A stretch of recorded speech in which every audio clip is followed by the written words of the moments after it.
Hello and welcome to a Taylor's Tales podcast. This is Chris's Corner, or not this time. I am your host, Chris Taylor, and welcome to a brand new episode. This week, we're with Noshin Tarannum. Hello! And if you could have the microphone just a fist away from yourself there. Okay. Yeah, that's perfect. That's perfect. So now, nice and relaxed. We don't need to worry about this. Welcome to the show. Thank you very much. Thank you for having me and coming all the way to Geneva to do this. So exciting. We've already been, so for those who don't know, we have been hanging around for 2 days now in Geneva, having a lot of fun, lots of good food, lots of fantastic like architecture and surroundings, CERN, all of these fantastic Lots of snow. Lots of snow. Yeah, that as well. I was going to ask for my own personal, but like what made you want to come to Geneva in the first place, and is it as good as you expected from day one? Okay. So I first decided to study physics when I was in year 9-ish. So that was the first time I was interested in physics in a way that I thought I'm going to make a career out of this. And so when I was back in uni, I was studying physics in general. And then in my third year project, I picked a project on particle physics. So that is when I knew that I'm genuinely interested in particle physics, because that's where I get the experience and all the theory that I've worked for 3 years almost. I finally got to apply it in a project. So that was my first introduction to particle physics. And being interested in particle physics, you have to be interested in the biggest experiment that is on particle physics. Well, one of the biggest experiments in physics, period, which is here in Geneva, well, France and Geneva border, CERN, where we have the Large Hadron Collider. So always been fascinated by the machinery and how much effort and engineering went into that. So that's why I wanted to come to Geneva. So even though we spoke about this earlier about how the data, we have it like all around the world, but I wanted to be near the experiment. So that's why I wanted to come to Geneva. So 2 years ago, I actually came to a summer school here. And that's when I fell in love with the city as well. Loved it, went back, finished my master's and did a bit of teaching. And now I'm here back for my PhD, and it's been the project I'm working on, loving it, and it's been as amazing as I thought it would be.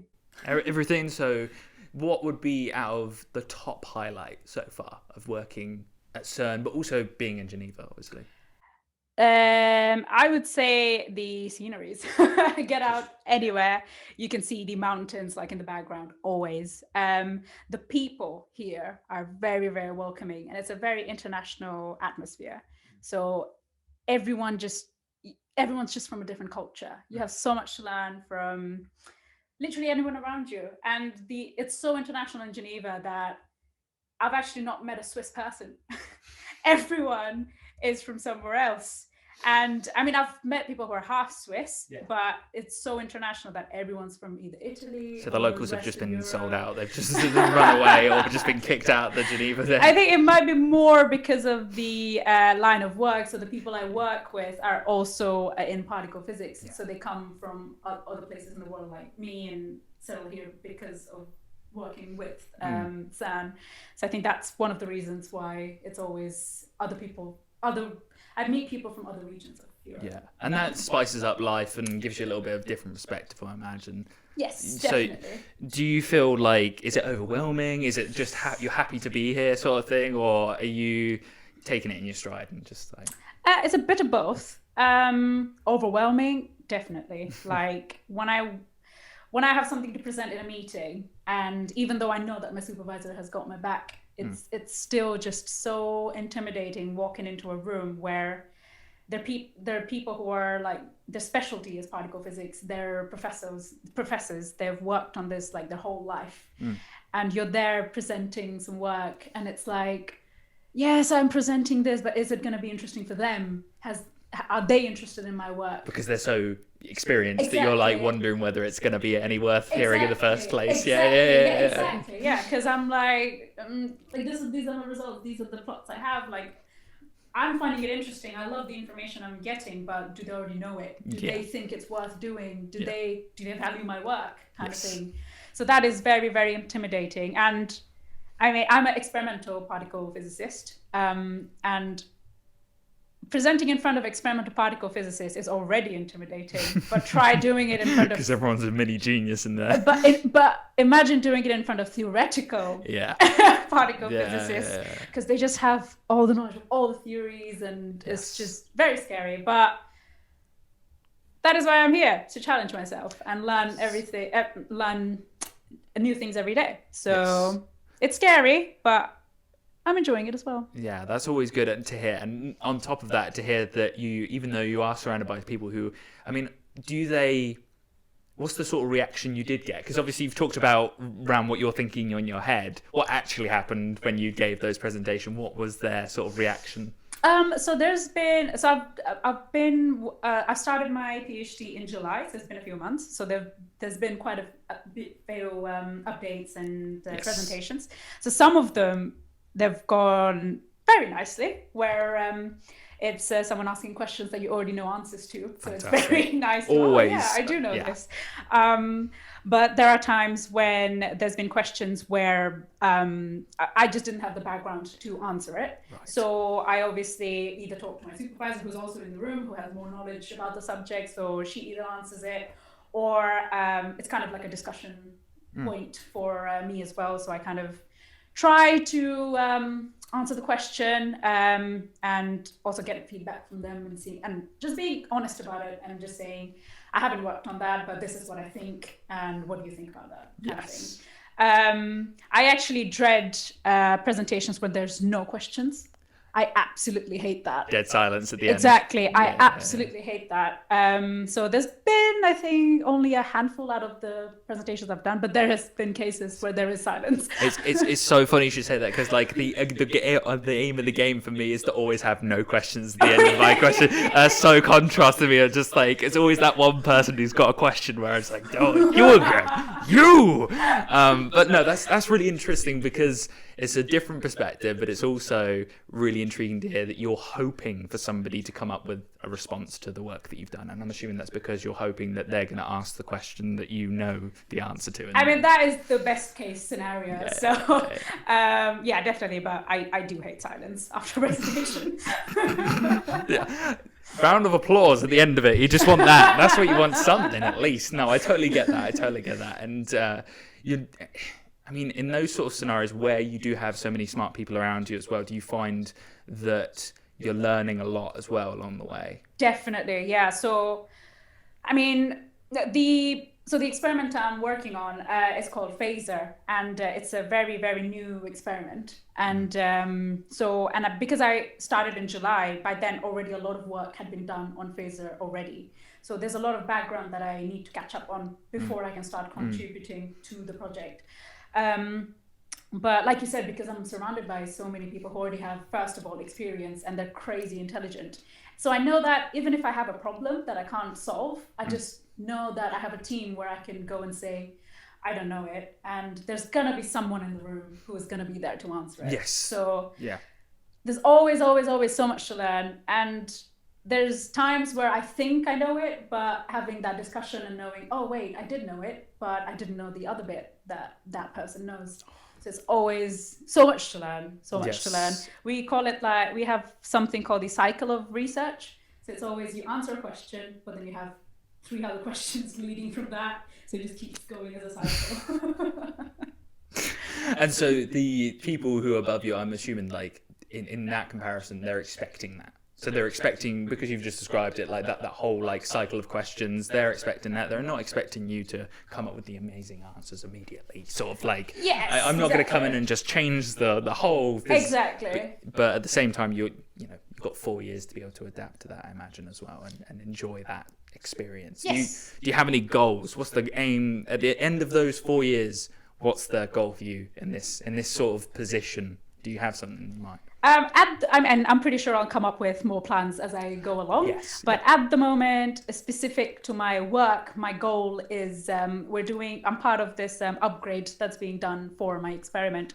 So that is maximizing the possibility of the experiment to detect a certain kind of particle. So if we can come up and finalize that design by the end of 4 years and get it in engineering and installed in a tunnel, I would say that that'd be a successful end to the Sounds like PhD. you'd leave a mark. Like literally in CERN, there's something that you've left behind. So that sounds crazy, like intriguing to say the least. And you could point like, look, I did that. That's it. So that's actually one of the reasons that I joined the phaser experiment. So before I started my PhD, I was doing my master's, and I was working in another experiment called Anubis. And that was a proposal of a project. So nothing was finalized. It's literally just a proposal. And I was working on it, and the type of particles that Anubis is trying to detect is the aim for phaser as well.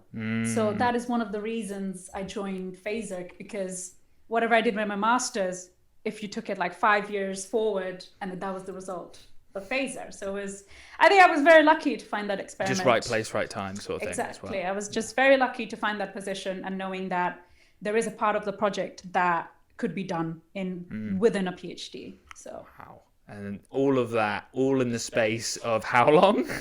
Like, do you mean the upgrade? like the process, like to get to that point where you're like, this is it. This is I'm choosing this project, this place, this time, hitting here now. What was that like? Yeah, so I was during my master's, in the middle of my master's, I was already looking for PhDs. Oh, so you knew that far back, sort of thing. Yes, yeah. So you have for PhDs, you have to apply for it. If you want to start next year, you have to apply for it mid-masters. So you have which to be is real stressful. certain, then. I'm assuming. My God. Yeah. Because what happens if you choose something you're just not? It doesn't. Obviously, not in your case because you're enjoying it right now. But like, I'm still intrigued. You just leave the PhD. Wow. I think that is a very I think one of the positives of research as well. If you don't want to do it, you just leave. They're like with the contract. I mean, you have a contract that tells you because in Switzerland you are treated as a young researcher rather than a student when you're taken in as a PhD student. So you have a contract that tells you how much money you're gonna make and stuff. Yes. But at any point you can just leave, and it's not working for you, you just leave. So yeah, I think even if you sign up for it, if you don't like it, there's always a way There's always a way out. Yeah. Nice. And so you feel this, it's kind of relaxing in that sort of sense, because at least if you do make the decision, I mean, obviously if you sign up for this place, that's probably a problem in itself, but there is still the idea that you can get out and still choose a different path. But you haven't. You're in this great situation. So building on that, you've talked about a lot about like the job and how much you've enjoyed that. Apart from the job, what would say the best thing is? I mean, you said the people, the job, like you've been to all these things. Is there something that comes to mind? Obviously, I'm thinking food here. But you're just like, bam. Like, what's your favorite food place in Geneva so far? There's so many. Yeah. There's so many. Yeah. But like, I mean, we've been doing it for the past 2 days. Past 2 days. Where, and because like... it's starting to feel it as well. No, and because it's like the French side of the country, there's so much like French food around. And French people know what they're doing with it. They do, like, yes. They just yes, know. they do. Like, 100%.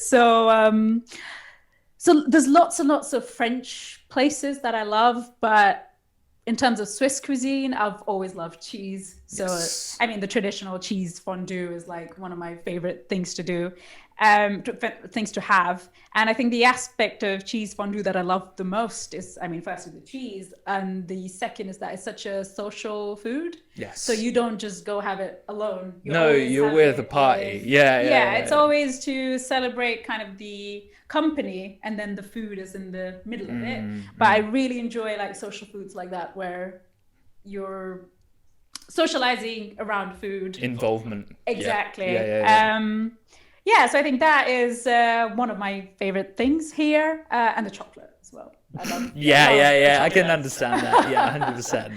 And they've got such a big selection of all of that. I mean, the fondue, I get the whole involvement thing, because it just gives an enhancement, doesn't it, of the experience of being with people. The conversation almost makes it, if you're having a great time with other people and there's good food, it just makes the whole thing shine a little bit more. gives good memories as well when it comes down to exactly. it. I mean, I can understand the specific place that we went to. The lady there, she's lovely. You've got a really nice ambiance, as you would call it, like, and you've got mountain pictures and all of these things, all of these little details. They build it up, don't they? When it comes down to it, as well as the food, as well as the high quality, it just like adds a little bit to it. And for Switzerland, it's not too expensive. Exactly. I think adding for Switzerland, people coming here, I'm not gonna try and sell it to you like it's cheap, but I think that's something that we found out over the past couple of days. Is like there's certain things that you can get away with, like meals out together, and then there's other things that, for instance, shopping. Like, my God, groceries. Do you want to go through that at all? Like, that was a very big shock when I came here. It's just the grocery prices. It's unbelievable. Like, we went grocery shopping today, and like it's even just broccoli is £5 or something like that. Just broccoli. You know what's crazy is because like if I go to Aldi, I'm gonna buy a kilogram for 90p. Like, and here, try that. Try getting there. They're just laughing. I think probably. Vegetables are like one of the most expensive things in groceries here, so it's very shocking. No chicken and broccoli for you bros. But at the end of the day, I think, like you said, you have to be selective, but also it's an expensive city, so it's just kind of it. Does it even out, like wages wise? I don't actually know what it's like here. Yes. So if you're in Switzerland, there is whenever you're paid, it's always even in discussions and stuff. They'll always say that you'll be paid according to Swiss standards. Right. So they take into account that you are living in Switzerland. Yes. So they take into account that your house prices are going to be very, very high. Yes.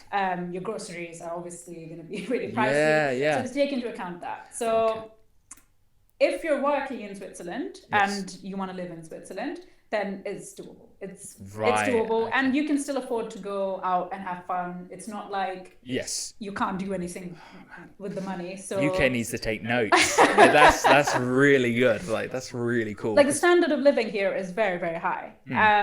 So definitely, I mean, you just need a little bit of planning to use your money. But you can definitely do almost whatever you want with your wage. And the standard of living, like how clean the city is, or the public transport, and knowing that you can rely on public transport all throughout the city.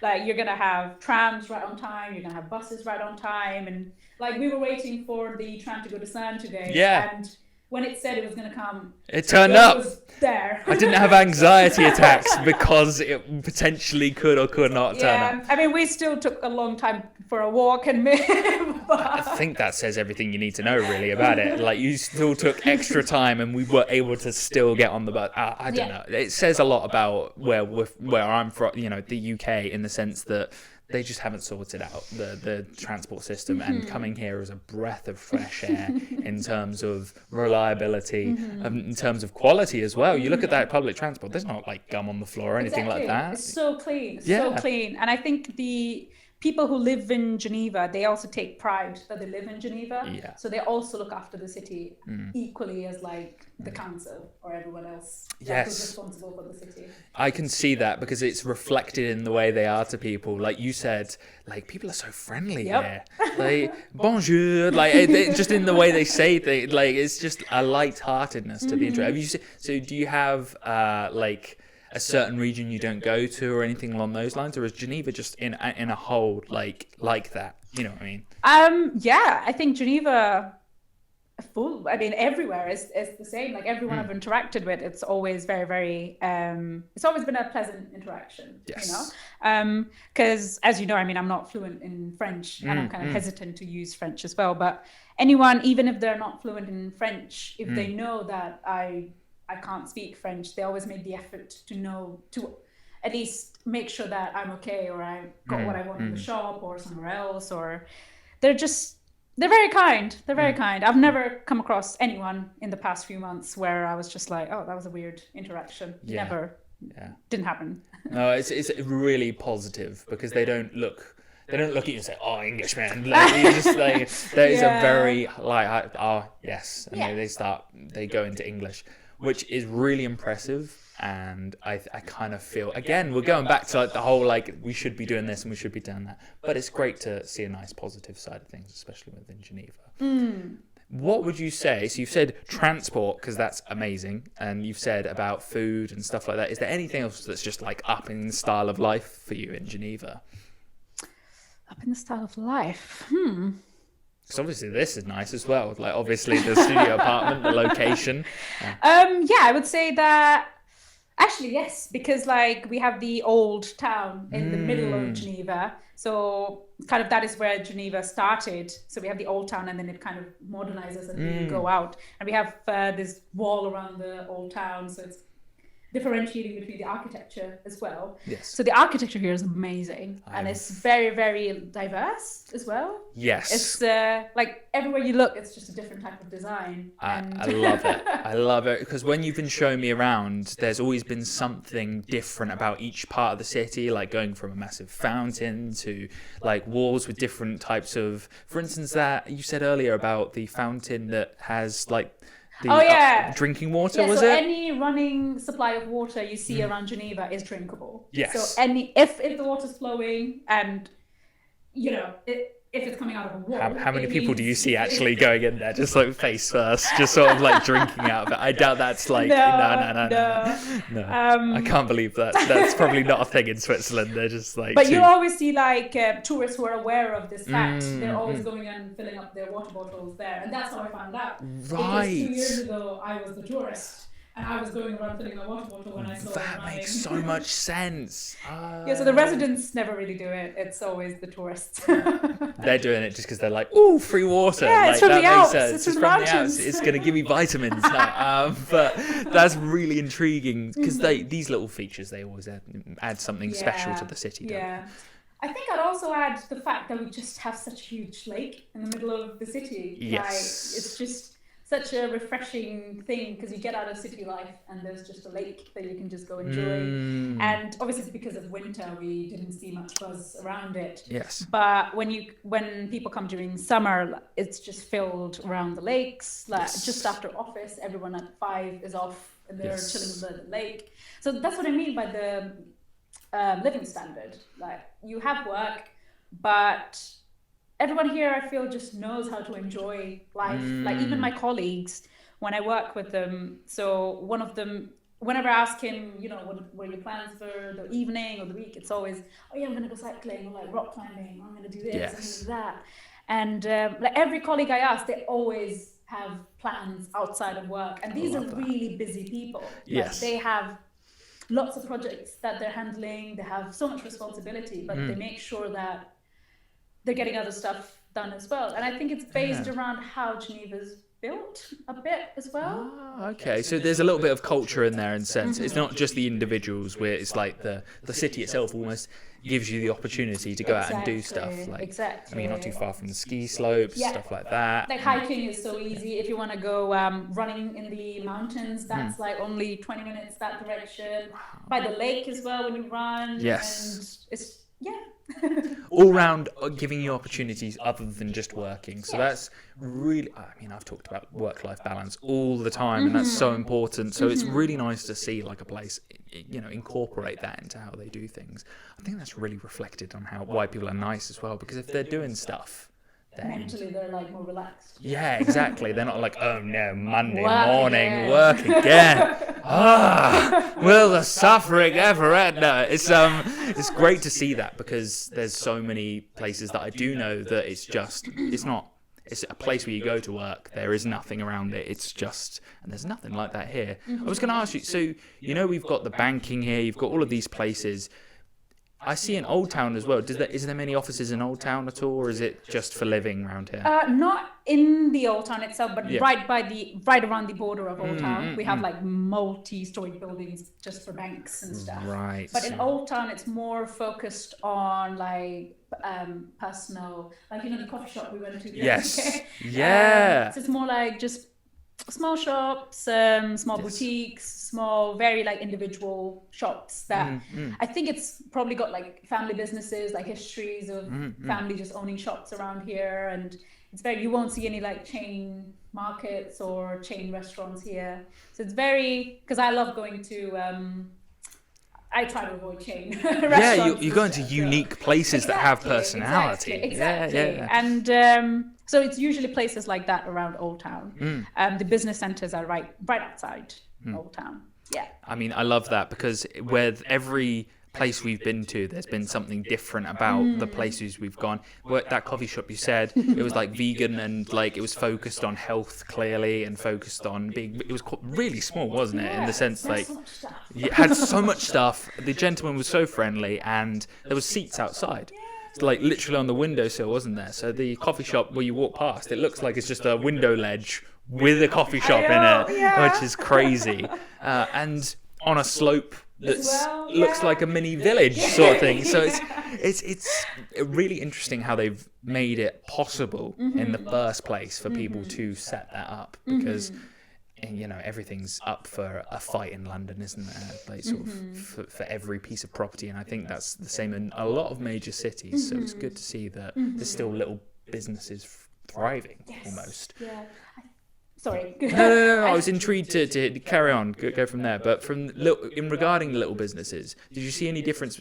Like, I know you weren't here before the pandemic, but did you find anything out during the pandemic, whether they suffered, whether there was any business shutdowns in Geneva at all? Was there any serious differences? I'm not aware of like small businesses shutting down, but they were definitely, I assume they were definitely affected the same way that UK was. Yeah.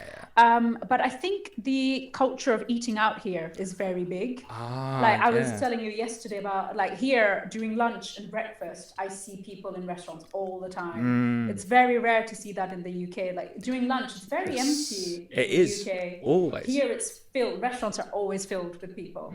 So I think maybe I'm just assuming this is what happened, but maybe during the pandemic people were investing more on takeaways, maybe. So maybe that's why the restaurants might have survived, but I'm not too sure about. Well, like you said, there's so many people out there doing it that it gets to a point that's, I don't know, it just feels as if it's ingrained. Yeah. I can't see that in the UK. I see that purely here, where everyone's just so involved in going to the restaurants. And like you said, the shopping's so expensive that you might as well go to the restaurant to be able to it's like have it. Yeah, it's going to be the same amount. Exactly. Actually, grocery shopping would probably be more expensive. As someone who likes to go shopping to be able to cook his own food, that hurts a little bit because that's like takes away a little bit of my freedom. But on the other hand, I can really appreciate when the food here is really healthy. We haven't mentioned this, but like if you do go out, it's not like in the UK where you feel unhealthy after going out. You feel like you're actually still staying on track. That's so true. Yeah, that's very true. I was like measuring my macros, you know, I was measuring like how much protein and stuff was in the meals, and I was like blown away by how easy you can to stay on track for that. I mean, the only things here you need to worry about is cake, really, isn't it? You know, you just stay away, well, have the cake on the weekends, you know, and enjoy that. But yeah, I'll tell you what, one thing I was going to ask you about. What is the favorite dessert you've had? Because you're a dessert person. Oh, yes. Like, what's the best so far? Oh, there's so many. Maybe if you can't pick one, ring off like the ones that come to head that you're like, I've had 5 and they're amazing. Like, they're always good. Actually, one that has stuck with me is you know the bakery we went to yesterday, Christie's Bakery? Yes, Christie's, So the first time I went there, I had this cake called the Napoleon. And it's like pastry, and then it's layered with custard. But the custard is not runny, it's set custard. And it's just layers of that. So it's a bit similar to, I think, a French dessert called Milfait. I probably will be pronouncing it wrong, but I think that is how it's pronounced. So you just cut into it, and it's pastry and cream. It's just layered. And that was... I think I really enjoyed that one. Yes. Yeah.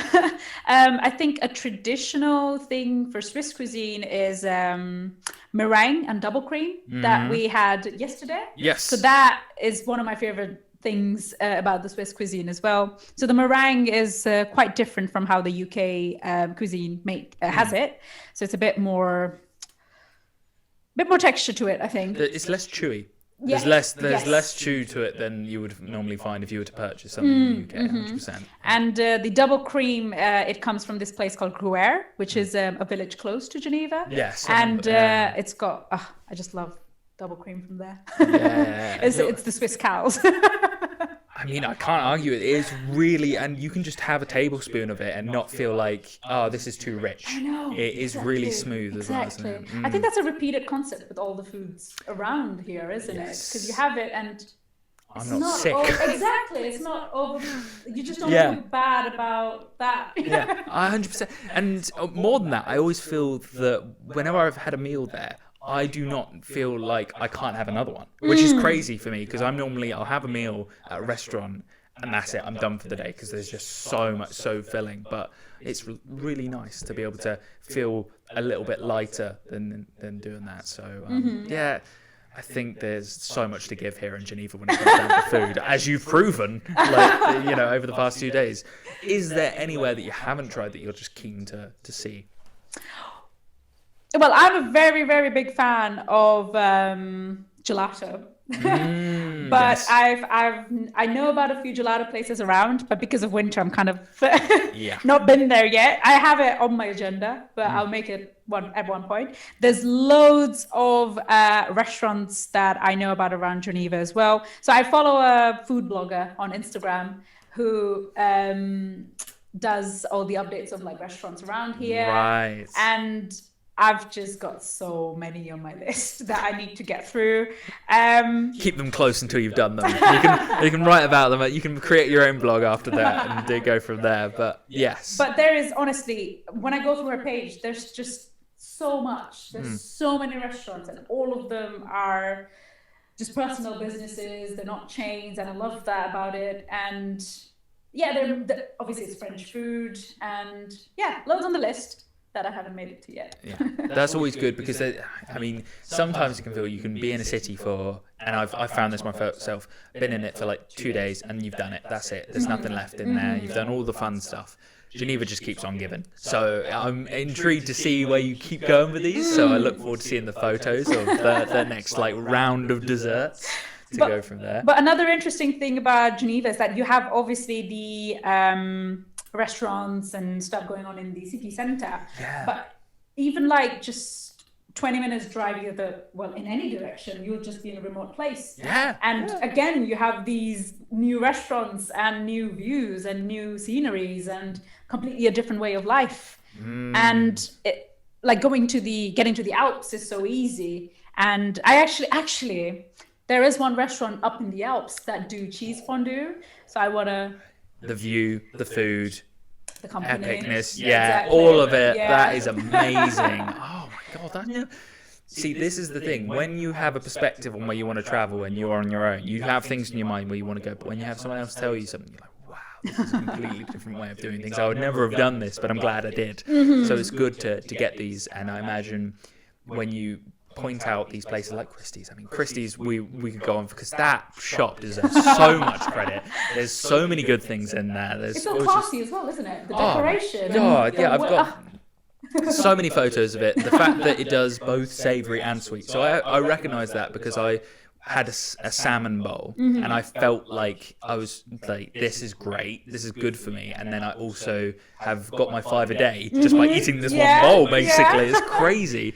And then I had a slice of cake that was absolutely delicious. The cheesecake there is brilliant, completely different way of doing cheesecake. And you're a big cheesecake fan, so you have like loads of tastes to compare it to. Exactly. And so if they can nail down a basic, that means everything else is just going to be a win. Exactly. So I totally agree with you on that. What else is there? We've done so many things over the past couple of days. I mean, because yesterday after I came back home and I was just thinking about the stuff I did. And then I thought about something else. I was like, oh, how did I fit that? When did we do that? Yes. It feels, for me, whenever I'm traveling, it feels you jam-pack the days and it just gets to the point. Do that. Yeah. And you get to the point where you just collapse after every day. And that's how we've done it so far. And it's worked so far. And we've still got energy to burn. So let's see how we do it on day 4. It's like what's the word? it's like a trait you will definitely find if you're on a day out with me. I will pack it. So I mean, we did the same in Cambridge, didn't we? That's so true. And it's so funny with the guys, like no one backed out. Everyone was up for it. Everyone continued to do it. And by the end of the day, everyone was so happy with what they did. Yeah. I felt like I was the letdown by being the first to leave that time. So this is I'll be the first to join in this time. So I've switched it around. First to arrive, and this time the other guys will be last to leave. So you're actually the first person who's visited me from the UK. Yes, so I feel very privileged. I think this is a great way to test traveling. To those who are listening and are afraid of traveling, don't be. Just do the rules and you'll be fine. I think there's a lot, I don't want to sound political, but overhype a little bit in the scared of being protected and stuff like that. But be safe. Yeah. So we want to say that. But we've had a great time. Exactly. I think the flight was smooth for me. I think it's going to say, and you're going back to the UK in on the December 21st. Yeah. So for you, it's just going to prove even more that other people can get back and forth between their home country and other things as well. Yeah, I think in terms of traveling now, I think people hesitate a lot when it comes to PCR tests and stuff like that. But I think it's very important to realize that the information to get those tests is very readily available. Yes. So it's only like a search away. And it's just so easy to find the information you need. So only because you see there's a PCR test, don't make that the reason that discourages you from going forward, because that is the easy, that is the easy part of the whole process. 100%. So because it can feel real scary when you're first doing it. You're thinking of all the things that can go wrong, getting stuck in Switzerland, and all of those things. But I think the good thing is once you get past it and you are on the other side. This is obviously, I'm going to say this, comes from a privileged position because these tests do cost money, and not everyone can afford that. Yes. And some people are just looking to get cheap flights. So I will refrain from saying that. But if you do feel like you're not doing it because you're afraid of things, then we're here to say it's okay. Exactly. But we're positive people in the first place. So that's the big thing, isn't it? And I think that in the summer, in comparison to winter, I mean, you were saying Geneva's a completely different place. Completely. The amount of people you see just going by the lake is insane, because it's just such a nice, cozy place to relax. You know, after work, it's just perfect for a swim, and the water temperature is just sunny, and it's when you come out, it's just warm, and around you just have these amazing restaurants and food stalls, and it's just amazing. And I mean, you have mountains, whichever direction you look, and you're just covered by mountains. So that's amazing view, amazing temperature. So summer is just the best time to be in Geneva. But also I'm a big fan of snow. So I do enjoy snow in Geneva as well. So talking to you, obviously we've got to make dinner now, and I've just realized I've just been talking to you for 40 minutes already. We had a late lunch. That's true as well. So I love that we've had this video. I love that you've talked about Geneva. I love that you talked about the whole experience of what it's been like to move to a different country. Is there any advice you'd give to someone who is going to move to a different country? I think if you're planning on settling in abroad, I would definitely say visit it first. So before I made the decision of coming to Geneva and settling here for the next 4 years, I had that experience to see the city and see the environment and the culture and the people 2 years before I moved here. So I had get that perspective before you move to a country, because moving is a difficult process at the end of the day. You're completely changing your lifestyle. You're moving to a completely different place. So a lot of effort goes in, a lot of money goes in. And you want to do that when you've experienced it and you're sure that that is something that you want. That doesn't mean that, there's always going to be times where you have experience and you still move and you still don't like it. But those can happen as well. But I would say definitely visit it before, or maybe multiple times as well, before actually making that decision of moving. One thing I would definitely recommend, which I haven't done, but I'm struggling and dealing with it now, is learn the language that you're moving. Learn the language of the place that you're moving to, because it will make your life easier. And it just shows that you care about the place as well and its culture. Definitely. I regret not doing that. And I'm going to put in more effort in the coming months to make sure that I can pick up on French and actually be able to use it outdoors and with people and the native speakers here. Because they appreciate it, don't they? Yeah, exactly. Yeah, so I would definitely recommend learning the language. What else? Also, like if you're moving for a job, make sure, I mean, that comes with any job really, but make sure that you've had meetings with your supervisor multiple times before the actual move, so that you get a lot of information from them as well in terms of, and that can be for boss or anything in any sort of job, can't it? Exactly. Well? Yeah. So make sure that, or even colleagues, like if you have your boss, because a lot of information that I got was from one of the postdocs that's in the same project. Right. And she, obviously a few years ago, she had the same experience as me where she had to move from Italy. So they obviously know a lot more recent information that needs to be given to you.